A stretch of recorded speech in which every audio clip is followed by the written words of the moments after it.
On est en direct sur Facebook et donc la possibilité pour ceux qui le souhaitent que le conseil soit vu en distanciel sur le Facebook de la commune. Donc bonsoir à toutes et tous, que ce soit aux élus, que ce soit aux personnes présentes ici ou que ce soit aux personnes qui se connectent sur le Facebook de la commune. En cette veille de week-end, un conseil, tous les conseils sont importants, mais il s'agit cette fois, ce soir, du conseil sur le vote du budget, donc évidemment la façon d'orienter les finances de la commune. Bien, on va commencer comme de tradition à Fleury-Mérogis. La tradition veut qu'on dédie la première partie du conseil, avant l'appel, aux questions éventuelles du public à leurs élus. On en a reçu une par mail et je m'en ferai non seulement la lecture mais la réponse. Mais avant ça, je voulais m'assurer qu'il n'y ait pas de demande de questions ou de demande d'intervention de la part du public. Nombreux, sous les vivas. Non, j'en vois pas. Alors, je vais donc faire lecture de ce que nous avons reçu par courriel et faire la réponse de ce reçu. Alors, c'est une contribution, j'allais dire, généreuse et qui appellera une réponse tout aussi généreuse. Mais ça me paraît important pour la bonne clarté de toutes et tous. Donc, il s'agit d'une question écrite. Alors, question écrite du collectif « Oui au collège, mais pas sur les jardins familiaux », à transmettre oralement lors du conseil municipal de ce soir. Donc, je vais vous en faire lecture. Je ne vais pas la commenter, je vais la lire telle qu'elle. Mais ensuite, j'apporterai une réponse et je prendrai le temps de la réponse. Je le dis aussi bien pour les élus que pour les personnes en présentiel ou les personnes derrière l'écran, parce que ça me paraît important de pouvoir dire les choses telles qu'elles sont et pas telles que certains souhaiteraient qu'elles soient. Question aux membres du conseil municipal et délégués départementaux. Bon, en l'occurrence, on a une élue départementale dans cette assemblée. Ne pouvant être présent ce vendredi, je tenais tout de même, au nom du collectif, faire une intervention qui, j'espère, sera audible sur la vidéo de ce conseil qui sera visible en ligne. Et vous pouvez constater que c'est le cas. L'urgence de construire un collège à Fleury-Mérogis a toujours été pour nous une évidence et même une lapalissade. Vous avez, avec le département, après avoir bradé pour 1 € la parcelle d'1,7 hectare, détruit sans ménagement les 64 jardins familiaux. Après une longue séquence judiciaire qui a débuté par un référé au tribunal administratif déposé par l'association des jardiniers, puis prolongée par un référé au tribunal judiciaire déposé par la commune, le tribunal administratif a ordonné l'expulsion des jardiniers. Ceux-ci ont respecté cette décision. Notre première question, la destruction brutale sans délai et surtout sans permettre aux jardiniers d'intégrer des jardins alternatifs, ne faisait pas partie de l'ordonnance de la juge. Pourquoi cette précipitation qui a eu pour effet de priver les jardiniers d'une année de production de légumes ? Je sais d'avance qu'il vous sera difficile de répondre à cette question. Je me permets la seule anicroche de ma lecture. Il me sera absolument pas difficile d'y répondre et je me ferai même un plaisir de le faire. Mais le mal étant fait, je pense qu'il est utile pour de futurs projets de se questionner sur le déroulé d'un tel projet d'intérêt général sans détruire un équipement d'un intérêt aussi général, mais pour des causes différentes que sont le climat, la biodiversité. Votre obstination à ne pas regarder la faisabilité du collège sur la pointe nord des 7 hectares, sous le prétexte que ce site fait l'objet d'une plainte, peut à ce jour être dénoncée. Les constats détaillés réalisés par des experts depuis 2017 sur la nature des remblais déposés n'empêchera en aucun cas la procédure judiciaire d'avancer. Dans le cadre de la mise en compatibilité du PLU, pour permettre la réalisation du collège sur le terrain classé naturel des jardins, le commissaire enquêteur a conditionné son avis favorable à la réalisation d'études complémentaires démontrant l'impossibilité de construire le collège sur les 7 hectares.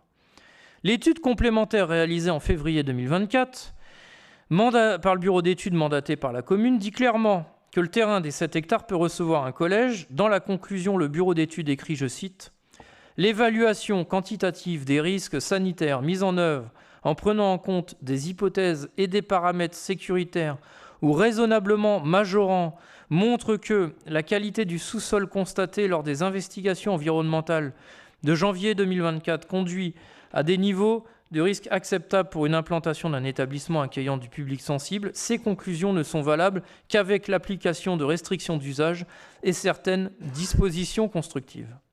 Notre deuxième question, maintenant que la démonstration est faite que le collège aurait pu être réalisé sur la pointe nord des 7 hectares, que les 64 jardins familiaux et toute la biodiversité qui l'accompagne sont détruits, que proposez-vous à l'association pour réparer le préjudice occasionné et quel projet avez-vous pour le devenir du site des 7 hectares? Notre troisième question, les jardins sont détruits mais le collège n'est toujours pas construit, les jardins alternatifs ne sont pas réalisés et les 7 hectares attendent d'être réhabilités. Alors pourquoi ne pourriez-vous pas envisager de construire un équipement exemplaire sur le site emblématique qui l'attend depuis 40 ans? L'histoire retiendrait que la commune a eu le courage de reconnaître et réparer ses erreurs pour faire de ce projet tant attendu un exemple de mise en œuvre pour le collectif Michel Valois, Cœur-Essonnien, soucieux de l'aménagement de nos territoires. Alors, la contribution est longue, les questions, nous en avons 3, sont également longues. J'y ai pour ma part relevé un certain nombre d'éléments ou d'interprétation de la vérité ou d'arguments que je qualifierais de démagogiques.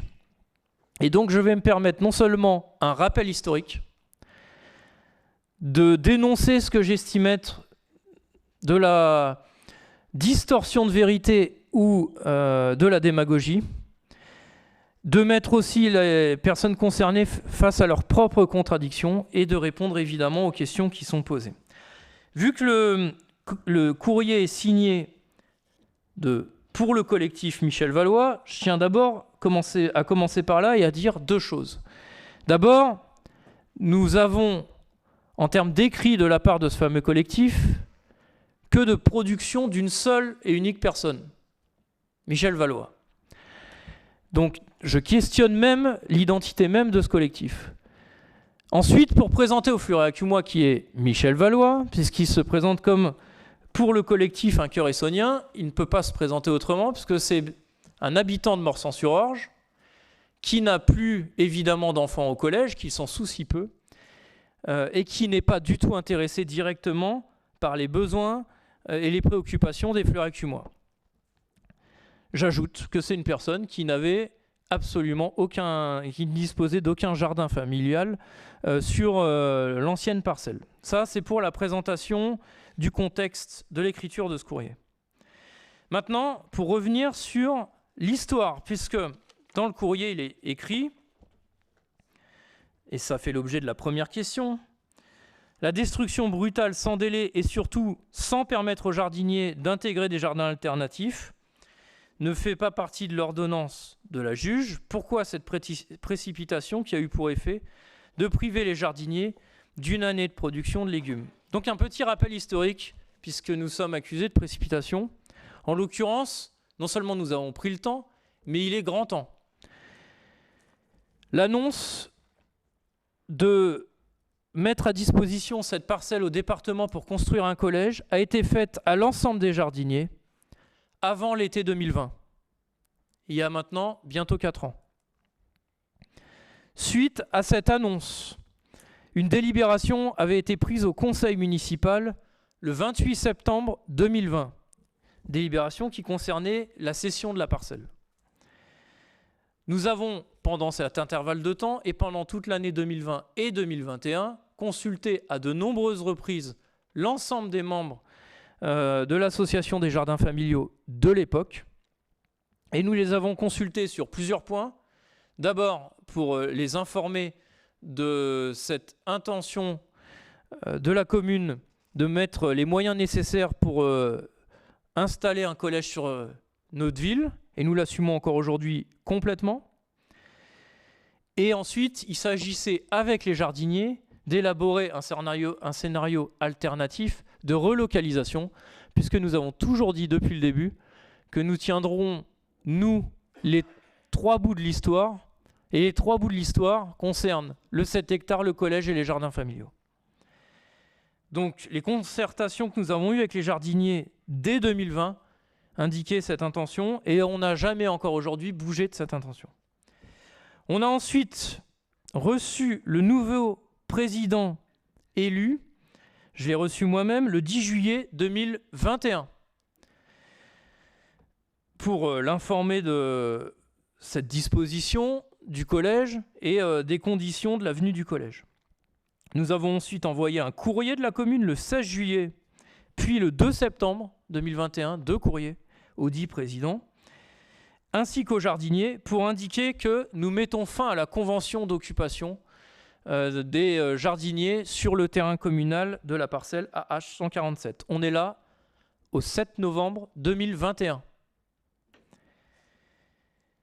Entre-temps, et malgré ce courrier, l'association, en tout cas la nouvelle direction élue de l'association, a attribué les parcelles à des personnes en sachant pertinemment qu'ils n'en avaient pas le droit, parce que nous dénoncions la convention, que nous sollicitions l'expulsion pour pouvoir y construire un collège. Ça, c'est le premier point. C'est le premier point de ce qui nous lie. Ensuite, donc il n'est pas question de précipitation, mais on est sur une temporalité de plus de 4 ans. Ensuite, je rappelle qu'à la demande des jardiniers, pendant justement les nombreux moments de concertation que nous avions eu avec eux, il s'agissait de quitter le terrain, de le libérer pour 2021, pour pouvoir disposer d'un collège effectif à la rentrée de septembre 2025. La demande des jardiniers était de pouvoir bénéficier de l'usage de la parcelle communale 1 an de plus. Nous avons accédé à cette demande en permettant une année supplémentaire de pratique du jardinage sur la parcelle communale pour aller jusqu'en 2022. Les jardiniers devaient libérer, après accord ensemble, la parcelle en 2022. À ce moment-là, et avec la nouvelle direction et animé par le dit collectif, c'est à ce moment-là que l'association des jardins familiaux a mis l'affaire en justice, a posé de nombreux recours pour retarder autant que faire se peut la venue du projet de collège. Et les faits sont là, les actes sont posés. On a beau écrire, on a beau dire qu'on n'est pas contre le collège, quand on pose des recours à chaque étape de l'avancée de ce collège, soit c'est de la démagogie, soit c'est de non assumer le fait qu'on est contre le collège et qu'on n'arrive pas à l'assumer, à le dire au fur et à mesure. Ça, c'est la première chose. Et ça, c'est des faits qui sont posés. Donc, il n'y a pas de précipitation. Ensuite, le terrain a été débarrassé après l'expulsion. L'expulsion a eu lieu, en tout cas, la juge avait donné jusqu'au 31 octobre pour quitter les lieux. À l'issue de ça, le département a pris pleine possession des lieux et a fait ce qu'il avait à faire. C'est-à-dire qu'on ne pouvait pas permettre une fois de plus une année supplémentaire de pratique du jardinage sur cet espace, puisque ça retardait d'autant encore la venue du collège. Ce qui a eu lieu depuis l'expulsion, c'est d'abord des sondages qui étaient des sondages destructifs, et les architectes avaient besoin de faire des sondages destructifs, et l'association était parfaitement au courant, puisqu'on avait indiqué cette intention de devoir faire des sondages destructifs par courrier, et on a toujours eu un refus qui nous a été opposé par l'association, ne nous permettant pas d'accéder aux parcelles pour pouvoir effectuer ces sondages destructifs. Donc c'est bien ce qui a été fait. Et donc, encore une fois, l'association et les jardiniers étaient parfaitement au courant, nous l'avons toujours dit. Et il n'a pas été question de précipitation, mais de tenter de rattraper un retard accumulé par les différents recours que vous avez posés. Ça, c'est le sujet immédiatement lié entre l'association et la commune. Maintenant, un petit rappel historique plus lointain. Je note, et ce n'est pas la première fois, dans vos écrits, et l'écrit que j'ai sous les yeux une fois de plus, que nous sommes passés en 2017, alors qu'il s'agissait à l'époque, sous la communication, de l'installation de plantation de légumineux sur le 7 hectares. Et finalement, on a vite découvert, et certains qui aujourd'hui prétendent défendre les jardiniers étaient là à cette époque, de dénoncer ce qui n'était pas de la plantation de légumineux, mais bien de l'apport de déchets de chantier. D'ailleurs, si ce que je dis n'est pas vérifié, j'invite chacune et chacun à aller constater le nombreux légumineux qui parsèment aujourd'hui la la parcelle des 7 hectares et qui nourrissent au quotidien les jeunes fleurets à cumois.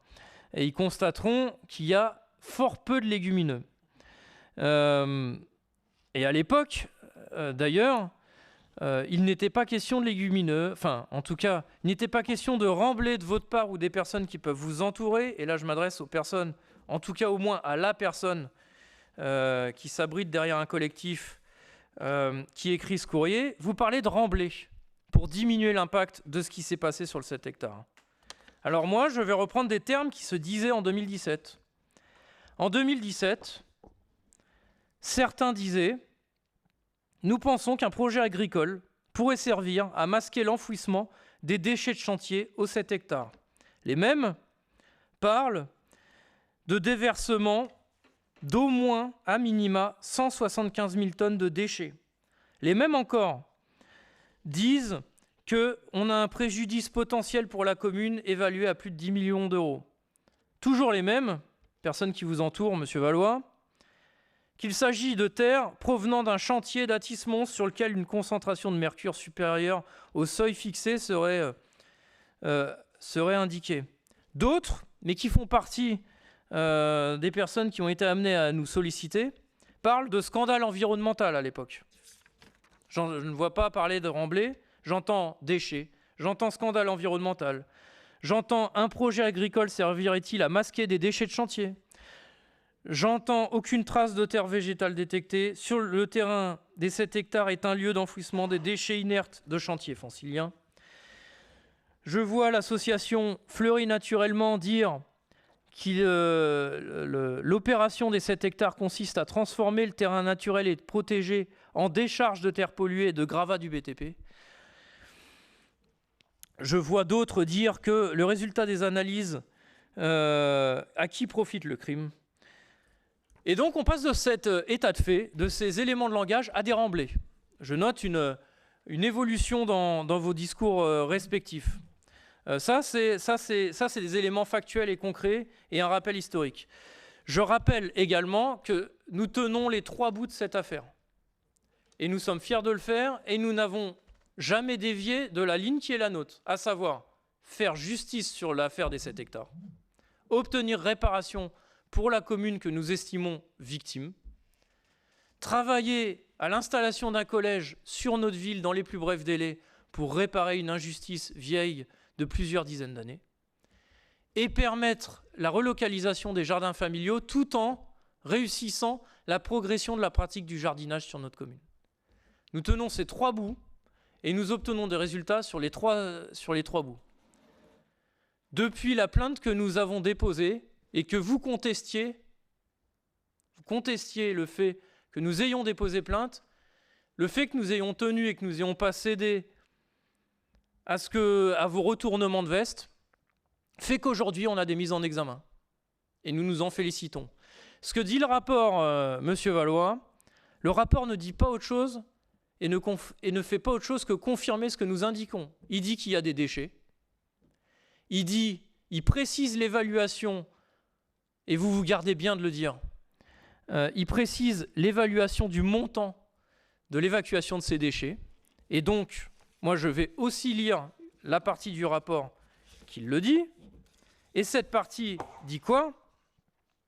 Que le volume total est estimé à 185 000 m3 de déchets de chantier, que donc ça représente environ 280 000 tonnes, et que le coût des travaux associés à la gestion de l'enlèvement de ces déchets est évalué selon les scénarios entre 6,4 millions d'euros hors taxes et 9 millions d'euros hors taxes, soit un peu plus de entre 10 et 11 millions d'euros TTC. Donc l'affaire reste entière. Nous avons un terrain municipal où il a été communiqué la plantation de légumineux. Nous avons une fois de plus la confirmation qu'il n'y a pas de légumineux mais bien des déchets de chantier. Et nous avons une somme entre 10 et 11 millions d'évacuation de ces déchets. Donc nous sommes toujours sur notre ligne qui consiste à dire il y a une plainte en justice. De ce fait, le terrain est gelé parce que nous n'avons de réponse à aucune question. Qui est coupable ? Et qui prend en charge la dépollution du terrain ? Il ne suffit pas d'écrire « Yaka Faucon, c'est possible ». Qui paye les 11 millions d'euros nécessaires à dépolluer ce terrain ? Toutes ces questions, on n'a pas encore de réponse. Par contre, nos actions ont permis des mises en examen. Ça, c'est sur l'aspect 7 hectares. J'ajoute enfin que vous prétendez défendre la nature, mais que vous avez un choix très parcellaire dans la défense de la nature et des enjeux écologiques. Parce que construire un collège, un équipement d'intérêt général semble vous gêner au plus haut point. Par contre, permettre, ou en tout cas minimiser un écocide sur un terrain agricole semble beaucoup moins vous déranger. Donc je note une partialité dans vos interprétations écologiques et environnementales. Je note que nous n'avons pas cette partialité. Et je note, je le redis, que nous tenons tous les bouts, faire justice sur un écocide et développer la pratique du jardinage sur notre commune. Ça, c'est pour l'aspect du 7 hectares. Sur l'aspect du collège, je rappelle que nous travaillons depuis 2019 avec, en 2020, le choix d'un terrain pour faire venir un collège à Fleury-Mérogis. C'est parfaitement assumé par notre majorité. Ça a été voté à l'unanimité à chacune des étapes nécessaires. Et oui, on le dit aujourd'hui, nous n'avons absolument rien contre les jardins familiaux, bien au contraire. On est parfaitement au courant de son histoire. Plus que vous, nous vivons sur la commune. Mais nous savons aussi mesurer ce qu'est l'intérêt général et mesurer ce que représente un collège pour 700 Fleuracumois, pour les générations et les générations à venir. Et nous avons su le mesurer et l'assumer. Et nous avons dit, donc nous avons avancé sur ce projet de collège et aujourd'hui nous avons des esquisses de présentation d'un collège qui sera exemplaire et où qu'il soit, il sera exemplaire et au lieu dédié, il sera exemplaire. On ne vous a pas attendu pour ça. Et enfin, nous tenons l'ensemble des bouts, puisque vous avez beau le nier, mais nous allons relocaliser les jardins familiaux, sujet sur lequel d'ailleurs nous n'avons jamais obtenu quelque soutien de votre part que ce soit. Vous indiquez d'ailleurs aujourd'hui, pour faire retarder aussi ce projet, que le site serait peut-être pollué. C'est votre méthode, instiller toujours des choses sans avoir la preuve de jamais rien. En tout cas, nous avançons concrètement sur la relocalisation des jardins familiaux en obtenant du ministère de la Justice ce que nous avons été les seuls en France à obtenir, c'est-à-dire la mise à disposition d'une parcelle pour ça. Et nous travaillons aujourd'hui des groupes de travail avec les jardiniers pour fixer le cahier des charges de ces futurs jardins. Que ne vous en déplaise, la réalité c'est celle-là. Et j'ajoute qu'aujourd'hui, il y a plus de pratiquants, de personnes de Fleuracumois qui pratiquent le jardin qu'il y en avait hier, avec l'inauguration et la pratique de 3 jardins partagés qui à eux seuls permettent à plus de Fleuracumois de bénéficier de cette pratique. Donc on tient tous les bouts et on a une ligne qui nous permet d'obtenir des résultats, une ligne cohérente, une ligne assumée. On dit ce qu'on fait et on fait ce qu'on a dit. Contrairement à vous, on ne fait pas de retournement de veste de 180 ou 360 degrés. Et notre ligne est claire depuis le début et elle nous donne des résultats sur l'ensemble des aspects. Je vous mets aussi, Monsieur Valois, en contradiction avec vos propres écrits. Puisqu'à un moment donné, à peu d'intervalle, vous êtes capable de vous contredire vous-même. Vous indiquez ici que la parcelle des 7 hectares est tout à fait disposée à accueillir le collège au regard de tout ce que j'ai pu évoquer, site pollué, bon, ça ne semble pas vous déranger. Mais en janvier 2024, donc en janvier dernier, quand nous procédions aux analyses sur le terrain, aux analyses complémentaires qui nous permettent d'avoir des chiffres plus précis, vous nous envoyez un mail, toujours signé pour le collectif, mais que par vous seul.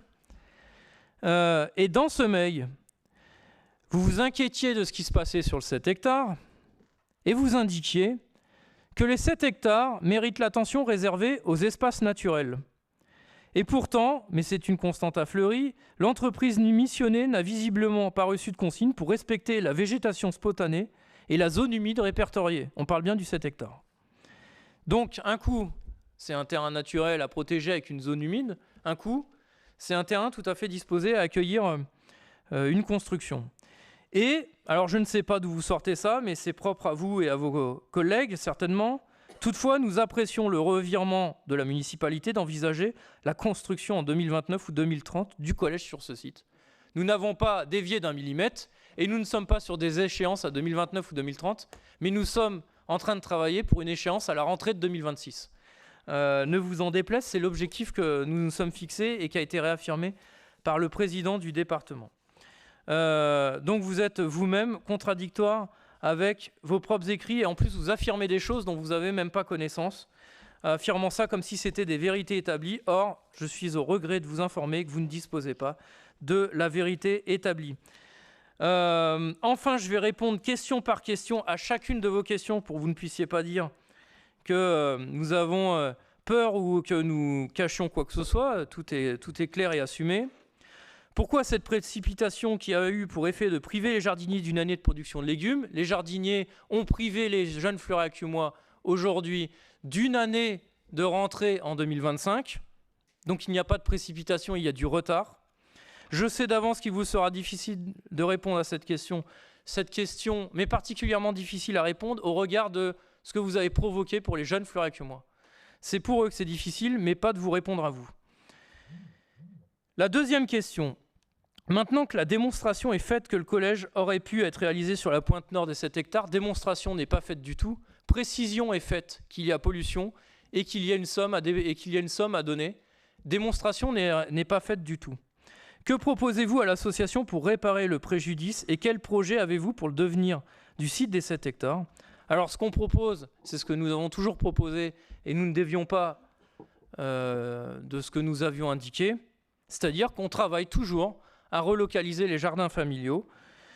Et donc, ne vous en déplaise, nous réussirons aussi ce projet. Nous allons d'ailleurs voter après le budget de la commune, le budget 2024. Et dans le budget, nous prévoyons une enveloppe. Le travail durera sur 2 ans, 2024 et 2025, pour inaugurer les jardins familiaux en 2025. Et nous avons donc une enveloppe que nous allons dédier à ce sujet. Et nous irons aussi chercher des financements et des subventions. Et je suis sûr que nous pourrons compter sur votre soutien plein et entier pour obtenir les subventions et financements nécessaires pour la relocalisation de ces jardins. Ensuite, quel projet avez-vous pour le devenir du site des 7 hectares?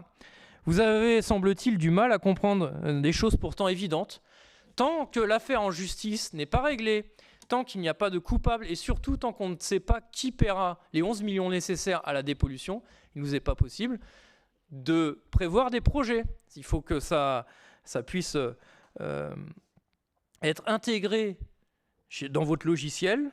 Il ne peut pas y avoir de projet. Je sais que vous avez pu parfois distiller des rumeurs de projets immobiliers ou autres. Il n'y a pas de projet tant que la ligne que nous défendons n'est pas tenue jusqu'au bout. Et donc nous obtenons déjà des résultats et nous n'allons pas nous arrêter au milieu du chemin. Ensuite, votre troisième question qui est teintée de démagogie comme le reste de votre courrier, soit dit en passant. Les jardins sont détruits, mais le collège n'est toujours pas construit.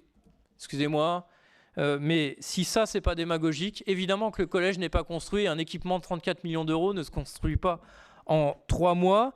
En l'occurrence, nous avons fait des analyses et des sondages destructifs et nous préparons le chantier. Et nous avons pour objectif de le faire débuter à la fin d'année 2024. Et peut-être que vos recours retarderont encore ce projet de collège. Je ne l'espère pas. Cela vous grandirait, vous et ceux qui vous entourent, d'acter le fait que les jardins vont être relocalisés et que le collège sera une réalité pour les fleuraccumois au lieu prévu. Les jardins alternatifs ne sont pas réalisés. Pareil, vous savez parfaitement que ce ne sont pas des projets qui se mènent en l'espace de 3 mois. Et encore, pour libérer l'espace, la parcelle communale AH 147, il a fallu avoir recours à la justice. Donc, s'il vous plaît, évitez de donner des leçons là où vous-même, vous n'êtes pas capable de mettre en adéquation vos dires et vos actes. Et les 7 hectares attendent d'être réhabilités. Les 7 hectares attendent d'être jugés. C'est complètement différent. Et ensuite, attendent d'être réhabilités, qui paye? Et encore, ça, c'est des questions auxquelles vous n'avez pas la réponse, mais qui ne vous soucient pas. Donc, voilà les réponses que je peux faire à chacune de vos questions. Et nous réaffirmons ce soir, la majorité est non seulement très fière de tenir les deux bouts, et très fière de dire qu'elle est exemplaire sur la menée de ce projet, parce qu'elle tient l'ensemble des tenants, des aboutissants, elle tient les 3 sujets en même temps, et que dans notre posture à nous, nous obtenons des résultats sur le 7 hectares, nous obtenons des résultats sur le collège, et sur le développement de la pratique du jardin dans notre commune. Sinon, on avait choisi votre option. Nous n'aurions aujourd'hui aucun résultat sur le 7 hectares. Nous n'aurions toujours pas de collège, puisque qui paye les 11 millions de dépollution? Et bon, on aurait simplement une pratique de jardins familiaux qui perdurerait au détriment de l'intérêt du plus grand nombre. Je peux d'ailleurs m'interroger sur cette insistance à vouloir absolument que l'instruction en justice ne suive pas son cours, que les preuves qui sont sous ce terrain ne soient pas à disposition de la justice, et votre, à chaque fois, impatience ou redondance à vouloir en permanence vous faire le porte-parole ou le porte-voix, ou à reprendre les éléments de langage de la communication de 2017. Ça m'interroge. Maintenant, ça vous regarde. Vous êtes maître de vos propos et de vos écrits. Voilà mes réponses. Et surtout, je le redis aux Fleuracumois et à tous les Fleuracumois, notre détermination est pleine et entière. Et chacun devra à un moment porter les conséquences de ses paroles et de ses actes. En l'occurrence, nous sommes droits dans nos baskets et nous sommes cohérents entre ce que l'on dit et ce que l'on fait. Voilà, c'était un peu long, mais la production était longue et elle appelait, à mon sens, une réponse non seulement longue, mais surtout complète. À ce jour, il n'y a toujours pas eu de recours sur la précédente délibération que nous avons prise au précédent conseil municipal sur ce projet de collège. J'ose espérer que la raison prendra le dessus, que nous pourrons travailler ensemble, puisque de toute façon, l'histoire qui s'écrit, c'est l'histoire de la justice sur les 7 hectares, de l'arrivée du collège à Fleury-Mérogis et de la relocalisation des jardins familiaux. Et donc, il y a ceux qui souhaiteront participer de cette histoire, ou ceux qui souhaiteront s'opposer obstinément à ce que les Fleuracumois puissent bénéficier d'un collège dans leur commune, et ils devront l'assumer et le porter comme une croix. Et enfin, les conseils d'écologie, les recommandations d'écologie en permanence, voir les leçons données par la génération diesel qui a mis la planète dans l'état où elle est aujourd'hui et où les jeunes générations doivent assumer vos erreurs, ça va 2 minutes. Donc la ville de Fleury actuellement n'a pas à rougir de son bilan sur les enjeux écologiques, par la géothermie et par tout ce que j'ai indiqué précédemment. Elle est engagée, elle est mobilisée, et c'est en tout cas la génération actuelle qui assume les erreurs de votre génération, Monsieur Valois. Donc nous n'avons de leçons à recevoir de personne, et surtout pas de vous. Je vous en remercie, et nous allons maintenant passer à l'appel du conseil municipal et au début de nos travaux du conseil municipal. Bien, allons-y. Alors, Corzani Olivier, présent. Roger Perret. Présent. Espérance Niary donne pouvoir à Roger Perret. Rudy Sicharn. Alice Fuentes. Yves Guettari. Daniel Moisan. Nordine Medouni. Isabelle Durand. Ghislaine Laruelle. Maria Bernardo donne pouvoir à Daniel Moisan. Annie Marcet. Christian Darras. Martine Goissens, absente. Jeannette Otto. Didier Gaba. Rudy Gastrin. Laurent Doisselet. Aline Thiol donne pouvoir à Isabelle Durand. Marie-Gisèle Belzine donne pouvoir à Rudy Sicharn. Tiffaine Valderon. Sami Toumi donne pouvoir à Alice Fuentes. Isha Mouba. Mamadou Sakho. Satital.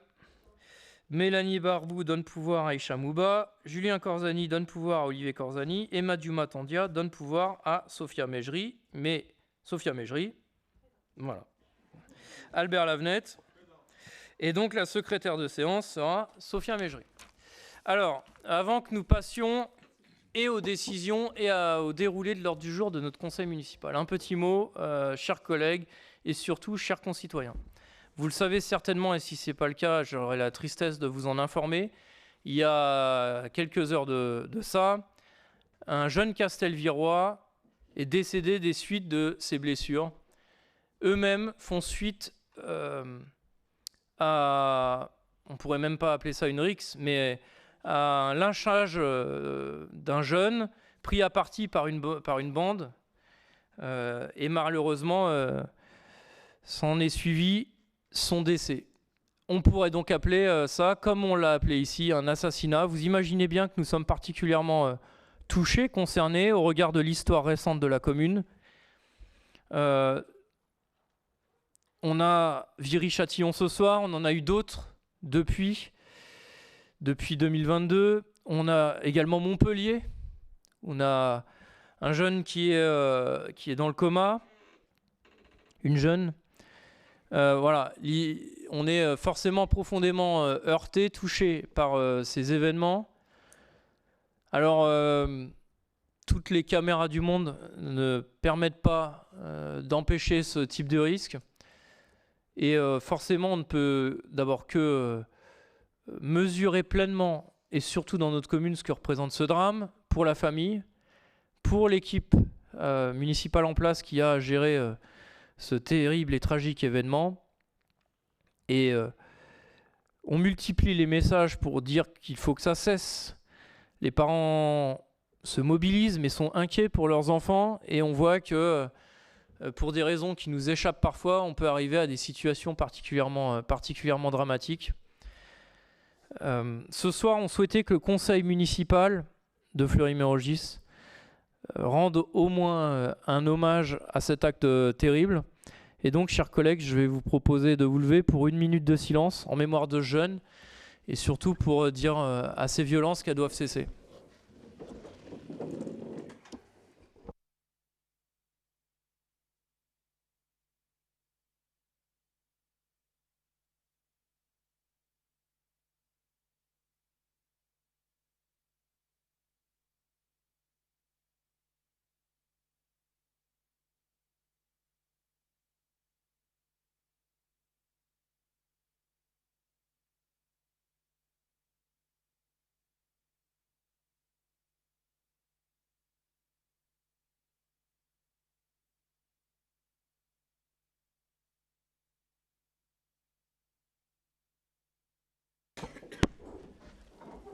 Voilà, ce sont des périodes, des moments qu'on aimerait ne pas avoir malheureusement à souligner, mais voilà, c'est la triste réalité d'aujourd'hui, d'une société particulièrement violente où les repères et les valeurs se questionnent, se transforment, et où il est toujours plus et d'autant plus nécessité de faire commun et de faire du commun dans une période un peu beaucoup de regain de violence. Alors c'est vrai forcément auprès de la jeunesse, mais la jeunesse n'est que le reflet de ce que peut être le monde adulte.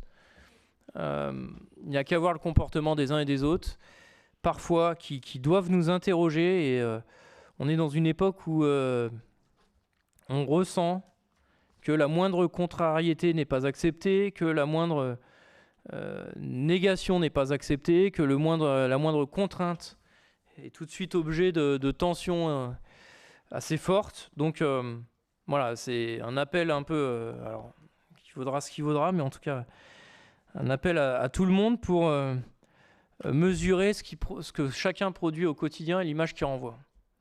Ce qui ne dédouane pas évidemment les jeunes auteurs de ce crime, mais nous avons besoin de politique publique, nous avons besoin de justice, nous avons besoin d'éducation, nous avons besoin de prévention, nous avons besoin de faire du commun, et comme nous l'avions dit en 2022, et je pense que nos mots n'ont pas changé, nous avons besoin de faire République.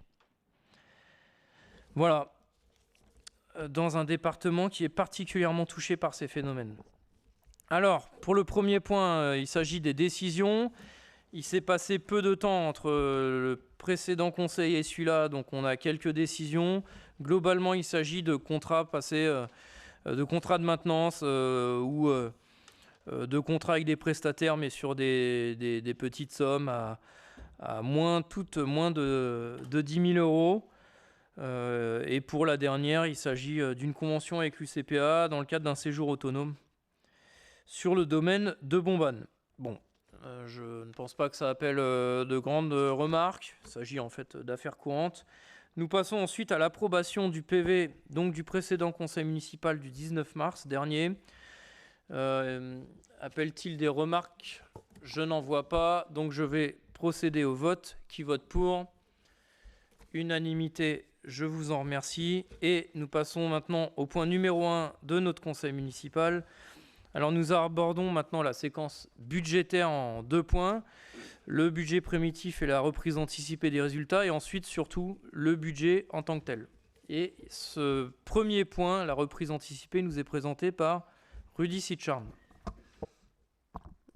Je dis le bonsoir à tout le monde.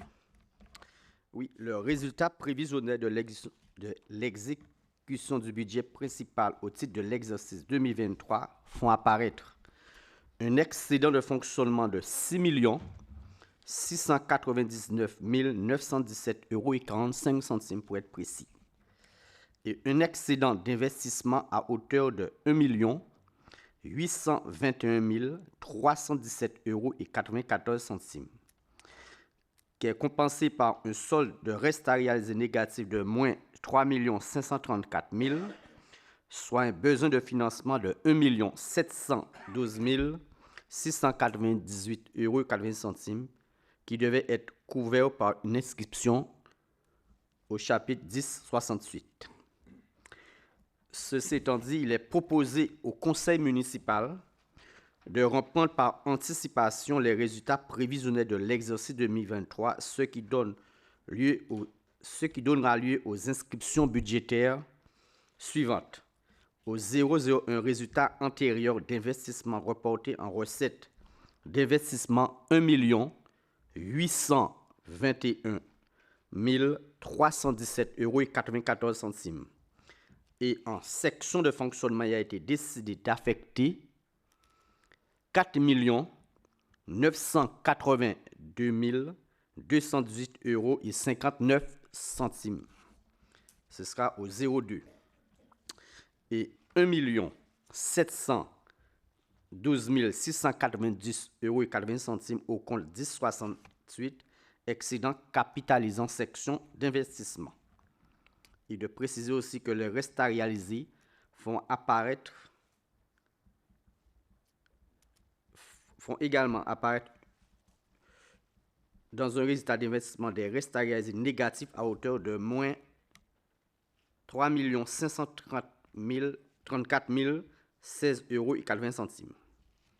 Et de préciser que les éventuels ajustements nécessaires et liés aux résultats définitifs, tels que ces derniers ressortiront du compte administratif, seront affectés dès le vote de ce dernier document budgétaire.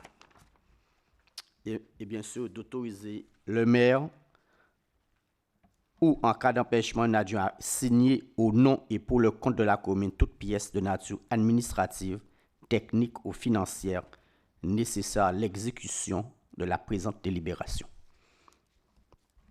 Merci Rudy. Donc il s'agit de la reprise anticipée de ces résultats. Si ça n'appelle pas de remarques, je mets aux voix. Qui vote pour?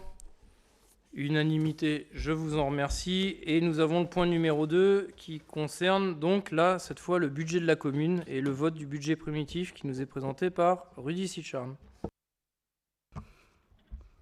Voilà, je serai un petit peu plus long parce que je vais un peu détailler le budget. Mais en préambule, je ferai une petite remarque. Le budget de cette année se présente dans un contexte national très compliqué.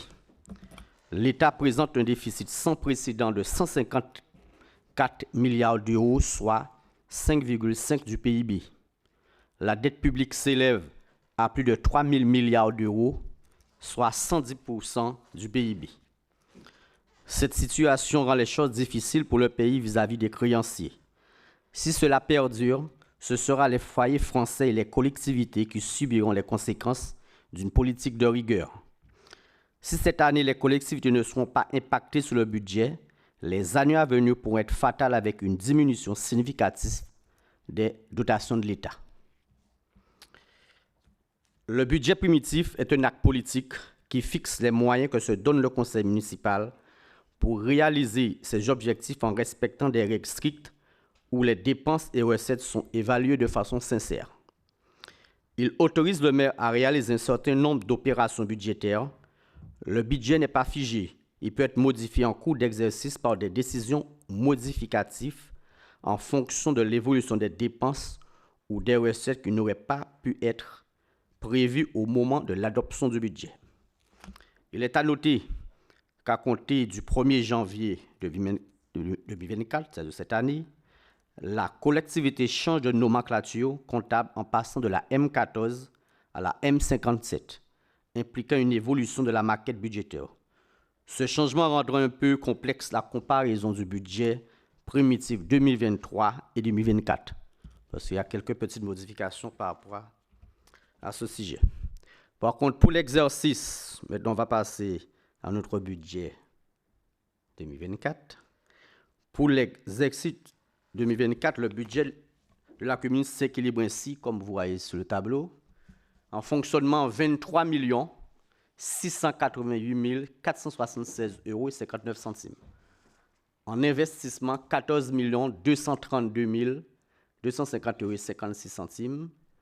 Et en total, 37 920 727 € et 15 centimes. Le budget, maintenant je vais un peu le détailler par section. Parce qu'il y a une section de fonctionnement, en recettes de fonctionnement, les 23 millions, voilà. Ça se présente ainsi, comme vous pouvez le constater, au 02, bon, juste en bas, en orange, on a les résultats que nous avons votés précédemment, qui a été reporté, qui est de 4 982 218 € et 59 centimes, qui représente environ 22% de ce budget. Au chapitre 13, atténuation des charges, 336 000 €, à peu près 1,4%, ce n'est pas très important. Ce chapitre représente les remboursements des rémunérations versées au titre des disponibilités physiques, maladies, maternité, accidents de travail, etc. Au chapitre 70, produits et services, qui est de 949 000, comme vous pouvez le constater, 440 €, à peu près 4%. Ce chapitre regroupe principalement les articles liés aux redevances par les usagers pour l'utilisation des équipements et des services municipaux, crèches, CMA, restaurants, centres de loisirs, etc. Je ferai un petit commentaire sur ce chapitre. On pourrait avoir beaucoup plus de recettes sur ce chapitre en appliquant un tarif qui représente la réalité des dépenses. La majorité a fait le choix d'avoir un tarif modéré afin que tous les FEACUMA puissent avoir accès aux services publics sans qu'ils soient pénalisés financièrement. Ça, c'est un choix politique. Si que, comme je dis, ça représente à peu près 4%, ce n'est pas très énorme.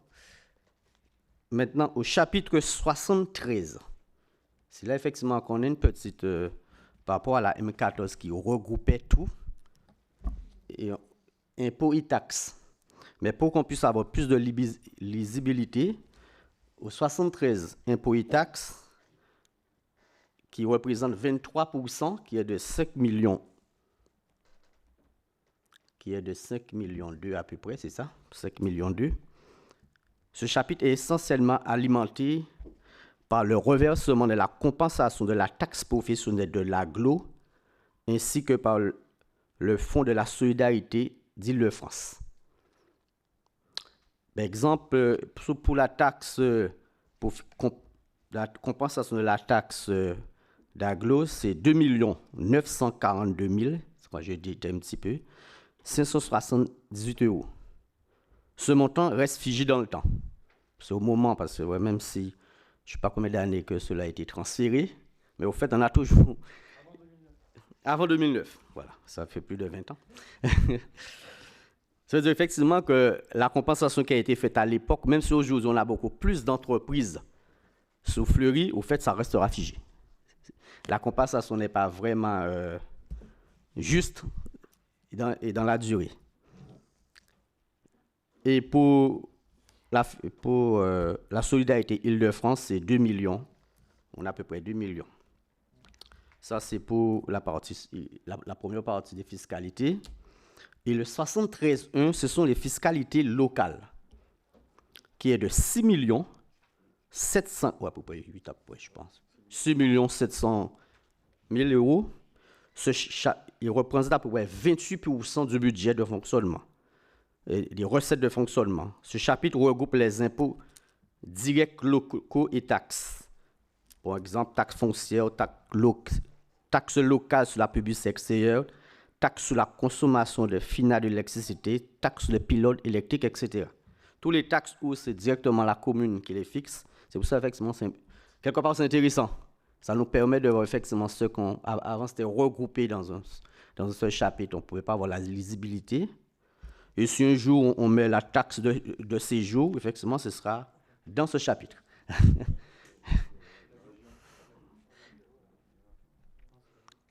Oui, le taxe, c'est un jour, parce que ça reste aussi des taxes locales.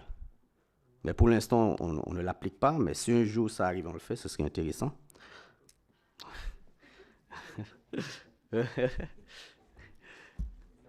Voilà. Au chapitre 74, c'est dotation et participation, qui est à peu près de 5 millions 3. Ce chapitre regroupe tous les articles liés aux dotations reçues par l'État, DGF, DSU, ainsi que les subventions émanant du département et de la CAF. C'est à peu près 24% du budget. Après l'article 75, autres produits de gestion courante, il est de 68 700 euros. Bon, il est très faible, c'est pratiquement 0%. Ce chapitre enregistre les recettes provenant des propriétés communales mises en location loyer et location de salle. Ça fait 0,2. C'est très faible. 77. Mais tout cela aussi, il faut dire que... On peut dire que c'est faible pour ceux qui nous écoutent. Tout ça, c'est un choix politique. Parce que nous ne voulons pas pénaliser, nous voulons effectivement que tout le monde puisse avoir des choses des salles qui ne soient pas trop chères. C'est-à-dire c'est un choix politique que nous avons fait qui est, pour moi, qui est très louable. Parce qu'on permet que nous ne sommes pas dans une ville où il y a des personnes riches. Si on avait quelques personnes comme Bitancourt, ce serait mieux. Mais là, on ne l'a pas. C'est vrai quand même, il faut penser à la population pour qu'ils puissent obtenir certaines choses à un prix modéré. Le chapitre 77, produits spécifiques. Ce chapitre enregistre des remboursements divers, remboursements de sinistres ainsi que les cessions de patrimoine. C'est 10 000 euros, c'est vraiment 0,00, un petit 4 après. Le pourcentage est faible. Le 78, je ne l'ai pas là, mais j'ai ici, c'est vrai que c'est très faible aussi. Ce chapitre est destiné au titre de non-valeur, qui est de 20 000 euros, qui est 0,00. C'est vrai, on ne l'a même pas mis là parce que c'était très faible, ce n'est pas très intéressant. Ce qui nous donne toujours notre recette de budget de fonctionnement à les 23 688 476 euros et 59 centimes. Ça, c'était pour les recettes de fonctionnement. Maintenant, on va passer aux dépenses de fonctionnement.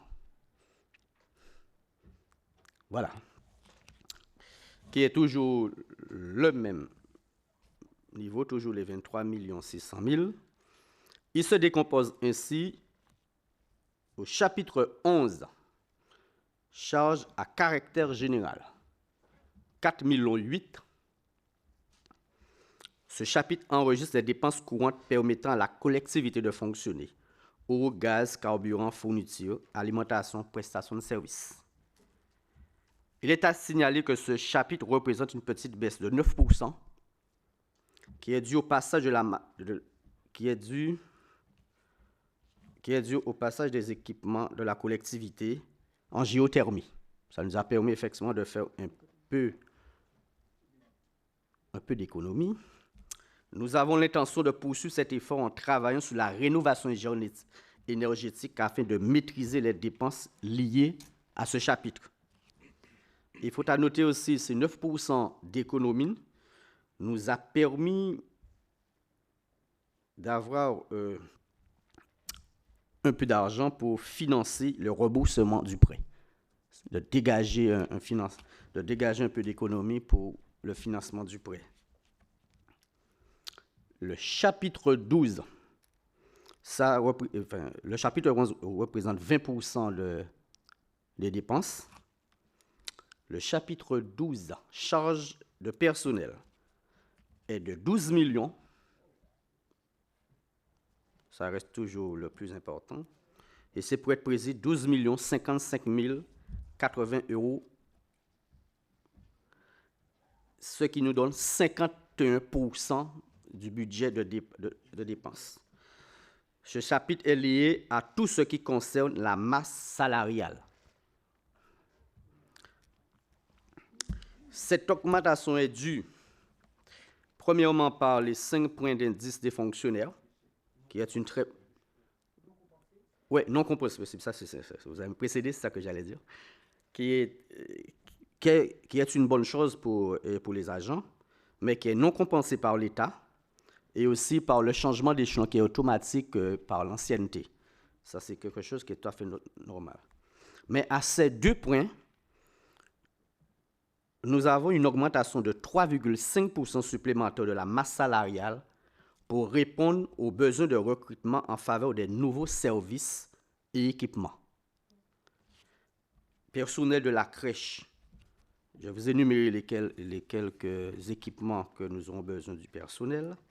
Personnel de la nouvelle crèche Lucie Aubrac, équipement du futur centre social, personnel d'entretien et de restauration de la nouvelle école Joséphine Becker, normalement qui doit ouvrir en septembre, animateur pour le futur local des jeunes de 18-25 ans.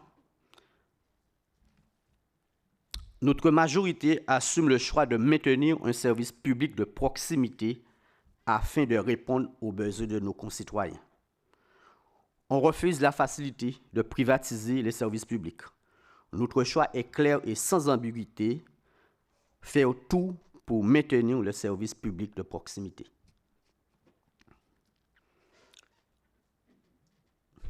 Voilà, ça nous donne un petit peu l'image.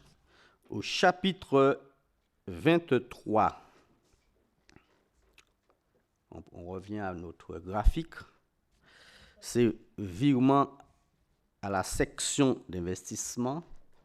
On peut revenir au graphique, s'il vous plaît? Voilà, c'est ça, merci. Le chapitre 23, voilà. C'est virement à la section d'investissement est de 4 814 495 €. Il est de 20%. Ce chapitre est le résultat d'une gestion rigoureuse des deniers publics qui nous permet de dégager une capacité d'autofinancement assez importante. Le chapitre 42, le chapitre 23 représentait 20%. Je ne sais pas si je l'avais dit. Parce que ça se fait automatiquement, je ne me rends même pas compte. Au chapitre 42, opération d'ordre entre sections est de 513 000 €, qui représente 2%. Ce mouvement d'ordre entre sections concerne les dotations aux amortissements qui serviront à financer les dépenses d'investissement. Le chapitre 65, autre charge de gestion courante, est de 580 000 €, 2,4%. Ce chapitre regroupe les indemnités versées aux élus et les participations et subventions aux associations, dont pratiquement 200 000 € qui est réservé aux associations. C'est-à-dire que les élus n'ont que 300 000. On n'est pas aussi riche qu'on peut nous le faire croire. Hein? Hein? Je dis effectivement, il y a 200 000. Non, je dis que sous les 580 000, on a 200 000 qui est réservé pour les associations. Ouais. Les 66 charges financières est de 530 000, 2%. Ce chapitre, c'est le permis des intérêts et de la dette. le chapitre 66. Le 67, charges exceptionnelles de 20 000 euros, 0,0. Ce chapitre enregistre les provisions correspondant à des annulations de titres. Et enfin, le 68, dotation aux provisions est de 350 000, 1%. Ce chapitre concerne les titres passés en non-valeur. C'est une provision qui sera activée en fonction des états des non-valeurs fournis par le Trésor public et qui nous donne toujours en dépenses de fonctionnement les 23 688 000 euros. Voilà, on passera maintenant à la présentation de la section d'investissement. Voilà. Les ressources d'effectivement s'élèvent à 14 232 250 euros et 56 centimes. Il se décompose ainsi au chapitre 10, dont dotation et fonds divers est de 1 475 000 euros et 1 475 343 euros, qui représente 3% de ce budget. Ce chapitre regroupe le fonds de compensation de la TVA, taxes d'aménagement et fonds divers. Au 1068, excédent de fonctionnement capitalisé est de 1 712 000, ce qu'on a voté précédemment, représente 12% du budget. Le chapitre 13, subvention d'investissement, il est de 3 893 000, après 3 900 000 en arrondissant. Ce chapitre, il est de 3%. Ce chapitre regroupe les subventions attribuées à la collectivité pour le financement de certains projets. Exemple, les constructions, tout ce que nous sommes en train de faire. Le chapitre 16, qui représente 0,01%, est de 2 000 euros en points et dettes assimilées. C'est très, très petit. Nous passons au chapitre 21, virement de la section de fonctionnement est de 4 814 495 euros et 21 centimes. 34%. Ce chapitre représente notre autofinancement.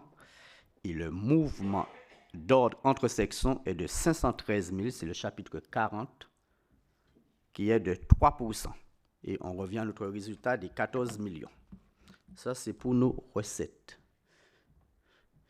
Maintenant, nous allons passer aux dépenses d'investissement.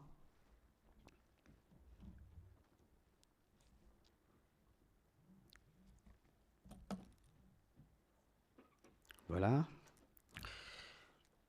Au chapitre 10, dotation fonds divers et réserves est de 317 000 euros, qui représente 2,2%.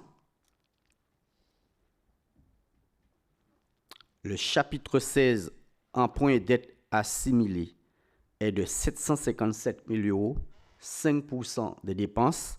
Ce chapitre regroupe en grande partie le remboursement du capital de la dette de la commune. Le chapitre 20, immobilisation incorporelle, est de 259 000 euros, ce représente à peu près 2%.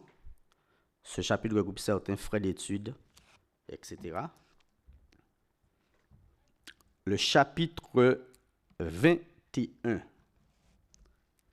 immobilisation corporelle et opération, est de 12 770 675 euros et 16 centimes, qui représente pratiquement 90% de notre dépense d'investissement.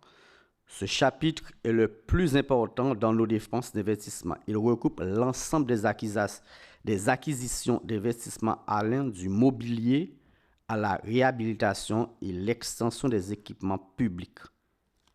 Et cette enveloppe se décline ainsi. 6 millions pour la finalisation du chantier de l'école Joséphine Becker, 1 million dédié à l'acquisition immobilière pour la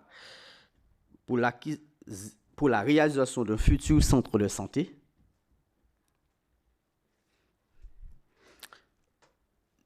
900 000 € pour la transformation de la crèche familiale en multi-accueil pour augmenter le nombre de berceaux,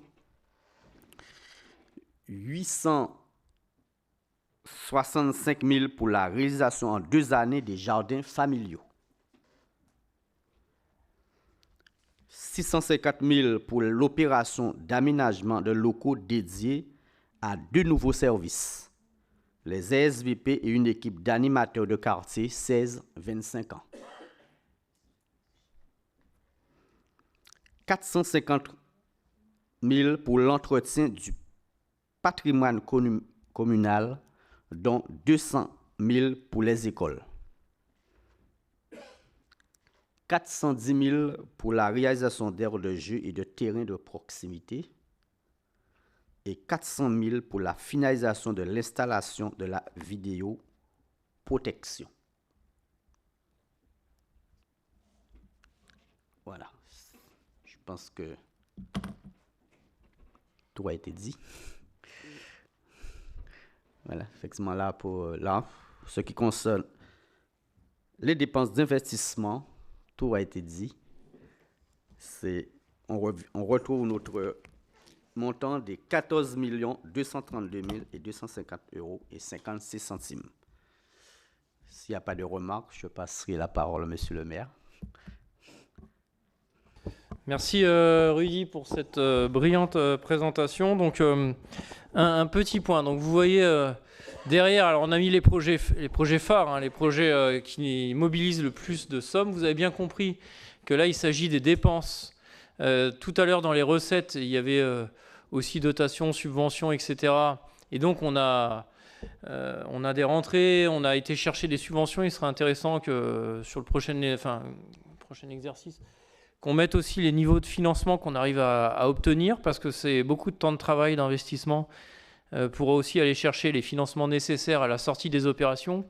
Ces opérations sont on obtient plus ou moins de financement, parfois jusqu'à 50, 60, 70, voire 80% pour certains équipements. Mais là, c'était les dépenses, et une fois qu'on a géré les rentrées, de voir comment on les ventile et sur quels projets on les utilise. Un petit point avant de mettre aux voix, je fais au regard de ce qui a été dit dans la présentation budgétaire. D'abord, je rappelle à tout le monde que les collectivités territoriales et donc les communes en premier lieu votent des budgets équilibrés, à l'équilibre. Ce n'est pas un choix, c'est une obligation légale. C'est-à-dire qu'on n'a pas le droit de voter des budgets en déséquilibre.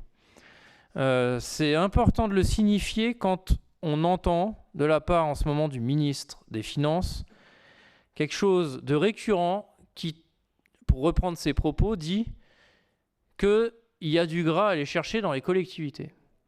Alors moi je le dis, et je ne suis pas le seul à le dire, on est de nombreux élus locaux, maires, conseillers communautaires ou même élus départementaux à dire qu'il n'y a pas de gras dans les collectivités territoriales. D'abord, les collectivités territoriales, je le redis, c'est 75% de l'investissement public. Donc c'est plus que l'État. C'est donc économiquement le levier majeur pour les entreprises. Parce que les équipements que vous voyez derrière, évidemment, derrière, il y a des électriciens, des menuisiers, des plombiers, etc., etc. Et donc, c'est des entreprises principalement du BTP, mais pas que. Mais en tout cas, les collectivités font vivre les entreprises. Ensuite, monsieur le ministre des Finances, nous votons, nous, des budgets à l'équilibre. Vous n'avez-vous jamais voté un seul budget à l'équilibre ? En l'occurrence, il n'y a plus de gras, je vous en informe si vous n'êtes pas au courant, dans les collectivités. Et il n'y a plus que des eaux, et vous vous apprêtez à nous retirer les eaux. Donc là, je me retourne vers les habitants et j'alerte j'alerte en disant, si on n'y prend pas garde, à la fin, ce seront des services publics du quotidien qu'il faudra fermer. Parce que si l'État nous supprime, comme il l'indique, 20, 30 ou 40 milliards d'euros sur l'ensemble, répartis sur l'ensemble des collectivités territoriales, il faudra qu'on fasse des choix. Et ce seront des choix du quotidien, parce que les services, et en premier lieu les communes, les services que proposent les collectivités territoriales, et donc particulièrement les communes, sont des services de grande proximité. C'est le périscolaire, la cantine, restauration scolaire, les crèches, donc le service de la petite enfance, le service jeunesse. Et donc, si on n'y prend pas garde, quel service il faudra supprimer, mes chers concitoyens? Et je pense que chacun d'entre vous ne souhaite pas qu'un service soit fermé. C'est notre cas. Nous ne souhaitons pas fermer les crèches, nous ne souhaitons pas fermer le périscolaire, nous ne souhaitons pas fermer le conservatoire, etc., etc. Car nous estimons que tous ces services sont indispensables et nous constatons au quotidien que les Fleuracumois ne demandent pas moins de services, mais plus de services. À juste titre, ils souhaitent le développement de la vidéoprotection, nous le faisons. Ils souhaitent le développement d'un certain nombre de services. Je reviens sur la petite enfance, nous développons le nombre de berceaux sur la commune et c'est utile et nécessaire.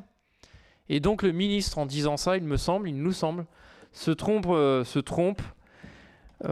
Il n'y a pas d'argent ni de gras à aller chercher dans les communes. Il y en a à un certain point de la société, un point extrêmement minoritaire et qui concentre d'extrêmement grandes fortunes. Il y a là du gras à aller chercher, et voire même tellement de gras que si on puisait dans ce gras-là, il en restera encore.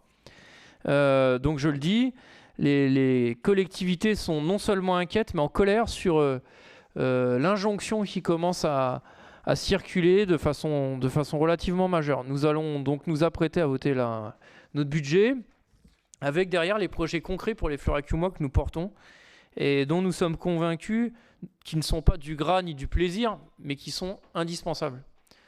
Donc c'est bien de le dire, et là je profite de ce moment pour alerter tous les concitoyens, tous les Fleuracumois, d'être sensibles à ce sujet, de ne pas le traiter comme un sujet d'actualité qui ne nous concernera pas, parce qu'il y a bien un moment où ça nous concernera. Voilà. Donc merci Rudy pour cette présentation. Vous avez les projets derrière moi, et tiens, au miracle, nous retrouvons le projet de jardins familiaux, de relocalisation. Et donc nous continuons, comme nous l'avons toujours dit, d'avancer sur ce projet, et non content de faire un cahier des charges que nous sommes en train de réaliser avec les jardiniers, nous sommes en train de déployer des moyens conséquents, et nous allons aller chercher des subventions et des financements sur ce projet. Donc nous serons jugés sur nos actes et sur la cohérence de ceux-ci, et nous voyons donc ce projet en train d'émerger. Bien, chers collègues, s'il n'y a pas de remarques sur cette brillante présentation de comment nous utilisons l'argent de la commune, je vous invite à vous exprimer sur le budget. Qui vote pour? Unanimité, je vous en remercie. Nous sommes donc pour le dernier point de Rudy, qui sera la soirée de Rudy, sur le vote des taux de taxes directes locales pour 2024. Alors là, ça a été aussi une grande mesure gouvernementale, puisqu'il n'en reste plus beaucoup, et que les marges de manœuvre pour les communes sont réduites à être sous perfusion des dotations de l'État, dotations dont nous avons connaissance très tardivement dans l'année, ce qui rend extrêmement compliqué la capacité à réaliser des budgets. Et parfois, l'État se contredit lui-même en envoyant des notifications et des contre-notifications. Bon, ça, c'est pour les leçons de bonne gestion. Merci, Rudy. À toi de nous en faire la présentation. Voilà. Nous allons présenter avec le vote des taux des taxes directes locales. Actuellement, comme disait M. le maire, il ne reste pas beaucoup que la taxe foncière. Où cette année, nous maintenons le même taux qui a été adopté l'année dernière et qui sera le même jusqu'à la fin du mandat. On n'a pas prévu, sauf vraiment c'est une catastrophe très grave, mais en espérant que tout se passera bien jusqu'en 2026. Qui est la taxe foncière sur les propriétés bâties qui sera de 38%, 93%. De la taxe foncière sur les propriétés non bâties qui est 168%, 54%. Et taxe sur les résidences secondaires qui sera de 14,76%. Ce sont des taux que qui sera maintenu cette année et jusqu'à la fin du mandat. Voilà. S'il n'y a pas de remarques, je passe la parole à Monsieur le maire. Merci. Alors effectivement, nous maintenons nos taux comme nous nous y étions engagés. Je complète mon propos. Nous maintenons nos taux avec les états fiscaux de cette année. Donc, mais sauf catastrophe, évidemment, si comme une certaine année, on a 1 million en moins sur le budget, ce n'est pas des choses qui sont anticipables. En tout cas, en l'état actuel, nous sommes en capacité de maintenir nos taux et nous le faisons. Et pour compléter mon propos sur les finances de l'État et des collectivités, puisque l'argumentaire gouvernemental, c'est de mettre en avant la crise sanitaire du Covid et la crise énergétique liée à la guerre en Ukraine, pour dire qu'il était nécessaire d'accompagner les Français pour limiter les effets de cette crise. Oui, c'est vrai. Sauf que la Cour des comptes, et c'est pas moi qui le dis, mais bien la Cour des comptes, qui n'est pas un nid de gauchistes entêtés, dit que le coût de la crise Covid et de la crise énergétique représente 200 milliards d'euros. Le déficit creusé depuis 2017, donc sous ce mandat présidentiel, est de 1000 milliards d'euros. Ce qui veut dire que le coût de la crise, des crises énergétiques et sanitaires, coûte 20% sur les finances de l'État. 80% des problèmes évoqués par le ministre des Finances sont liés à sa gestion et à la gestion de ce gouvernement. Voilà, il est important de le souligner aussi. Donc sur les taxes, sur les taux, nous reconduisons les taux. Pas de sujet, je propose de mettre aux voix. Qui vote pour ? Unanimité, chers collègues, je vous en remercie. Nous passons au point 4 avec les subventions aux associations qui nous sera rapporté par Hicham Mouba.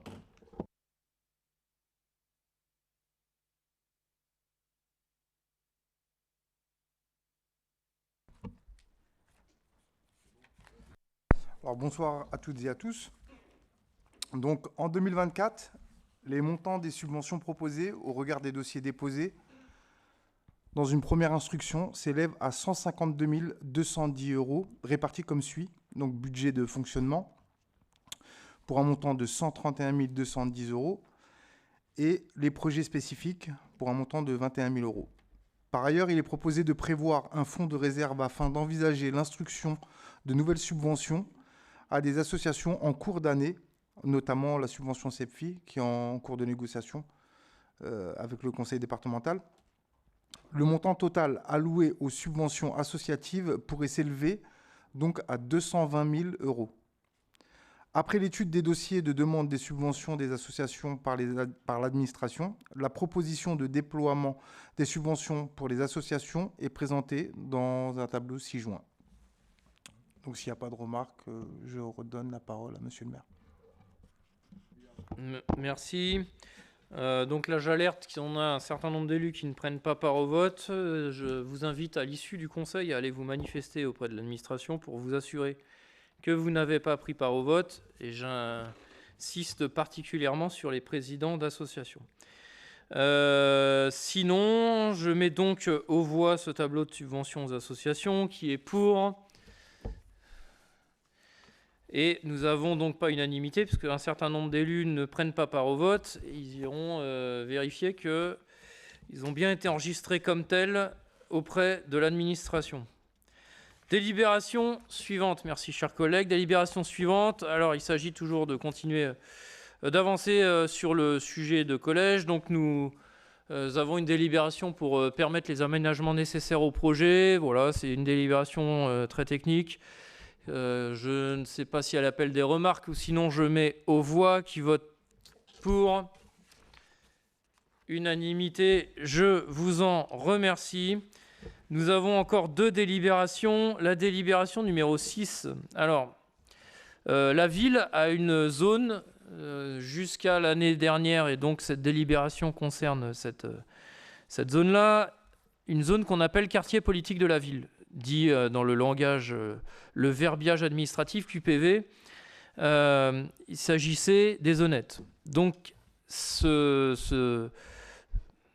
reconnaissance de cette zone géographique permet un abattement de la TFPB, la taxe foncière, aux bailleurs.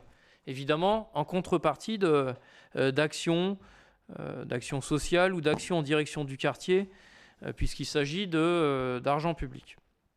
Donc chaque année, il est proposé au conseil municipal d'acter le bilan des réalisations 2023 et d'acter la programmation 2024, et donc de valider cette exonération de TFPB au regard du bilan et de la programmation proposée.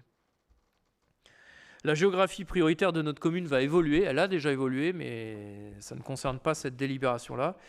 Elle s'est agrandie. On est en phase de discussion avec l'État et les discussions sont mauvaises sur les financements que ça implique. Pour vous donner un ordre d'idée, pour entrer une zone géographique en quartier politique de ville, il faut répondre à des critères qui sont des critères principalement sociaux et de niveau de revenu extrêmement bas. Bon, donc ce qui signifie que quand de nouvelles zones entrent dans ce dispositif, ça veut dire que l'État reconnaît que la population de ces zones-là a besoin d'accompagnement, de soutien et de ce qu'on appelle de péréquation. Donc, à l'échelle de l'Essonne, la géographie prioritaire, le nombre d'habitants passant en QPV augmente par rapport à la dernière géographie de 20%. Ça, c'est à l'échelle de l'Essonne. À l'échelle de Cœur-Essonne, notre agglomération, ça augmente de 50%. Et à l'échelle de la commune, le nombre d'habitants concernés par le dispositif politique de la ville est multiplié par 3.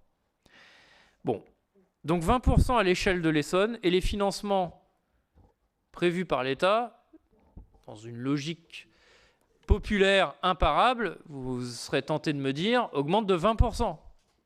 Eh bien non, le financement politique de la ville augmente de 6%, pour une population qui augmente de 20%. Donc vous comprenez bien qu'au nombre d'habitants à la fin, ça fait moins. Donc on a un message gouvernemental qui dit « Réjouissez-vous, l'enveloppe augmente en Essonne », l'enveloppe globale, mais l'enveloppe globale augmente de 6%, avec 20% d'habitants en plus. Ça fait moins au nombre d'habitants. Je me suis donc fait fort de rappeler que le premier semestre élémentaire de CP nous invite à comprendre que 53 € est plus fort que 44. Et 53 €, c'était à peu près ce que nous avions par habitant par an. Et donc, nous allons probablement passer autour des 40, 44. Et donc, 44, c'est moins que 53. Même si l'enveloppe globale augmente, vous comprenez bien qu'au final, réparti à l'habitant, ça baisse. C'était une petite anicroche, mais voilà, on a un vrai sujet budgétaire qui nous préoccupe beaucoup, et sur tous les aspects. Du coup, voilà, il est proposé de voter le bilan 2023 et la programmation 2024 qui va continuer d'évoluer et particulièrement au regard de la géographie prioritaire qui évolue également. Chers collègues, je vous soumets. Qui vote pour cette programmation et ce bilan? Merci. Unanimité, je vous remercie. Et la dernière délibération de ce conseil municipal, on le fait assez régulièrement, 1 à 2 fois par an, parfois plus, mais la moyenne c'est celle-là, concerne la modification du tableau des effectifs. Il s'agit là, pour le moment, on va dire d'un toilettage qui nécessitera un travail un peu plus fin ultérieurement. Mais nous avons un service RH qui se reconstitue et donc on va lui laisser le temps de travailler les sujets. Il s'agit principalement pour le moment de création de postes afin de répondre aux besoins nécessaires au bon fonctionnement de l'administration. Donc nous avons dans la filière administrative un poste de rédacteur principal 2e classe, 2 postes de rédacteur catégorie B, 4 postes d'adjoint administratif catégorie C. Dans la filière technique, 2 postes de technicien catégorie B à temps complet, un poste d'adjoint technique principal 2e classe catégorie C. Dans la filière sociale, un poste d'agent social principal de 1re classe catégorie C. Dans la filière culturelle, un poste de professeur d'enseignant artistique hors classe catégorie A. Dans la filière animation, 3 postes d'animateur catégorie B et 2 postes d'adjoint d'animation catégorie C, le tout à temps complet. Il s'agit maintenant de dire que ce nouveau tableau des effectifs induit forcément les crédits nécessaires à la rémunération des agents concernés et d'ouvrir ces postes. Si ça n'appelle pas de remarques, chers collègues, je mets aux voix. Qui vote pour? unanimité. Je vous en remercie. Je vous remercie toutes et tous pour votre assiduité et votre participation active. Et je vous dis à très bientôt et vous souhaite surtout un très bon week-end et de bonnes vacances. Mesdames, messieurs, en virtuel également, je vous souhaite à toutes et tous des vacances et surtout un contexte le plus apaisé possible. Voilà, merci à toutes et tous et soyez sûrs de notre engagement sur le collège, qu'il ne faillira pas.